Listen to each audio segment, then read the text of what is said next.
கங்குலி.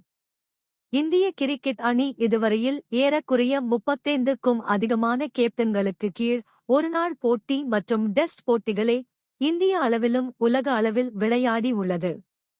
இவர்களில் கோடிக்கணக்கான இந்திய ரசிகர்களால் தாதா என்றும் பிரின்ஸ் ஆப் கொல்கத்தா என்று அழைக்கப்படும் மேற்கு வங்கத்தில் 1972ஆம் ஆண்டு பிறந்த இந்திய கிரிக்கெட் வரலாற்றில் இன்று வரையில் சிறந்த கேப்டன் என்று போற்றப்படும் சவுரவ் கங்குலி பற்றி சில நினைவுகளை உங்களிடம் பகிர்ந்து கொள்கிறேன். இந்திய கிரிக்கெட் அணி விளையாடும் போட்டிகளை குறைந்தது 1990 ஆண்டு முதல் ஏறக்குறைய கடந்த 30 ஆண்டுகளாக கிரிக்கெட்டை தொடர்ந்து பார்த்து கொண்டு வரும் ரசிகர்களுக்கு சில மறக்க முடியாத நினைவுகளையும் வெற்றிகளையும் அதற்கு அடித்தளம் இட்டு முக்கிய காரணமாக இருந்த கங்குலி அவர்களைப் பற்றி உங்களிடம் இந்த கட்டுரை மூலமாக பகிர்ந்து கொள்கிறேன்.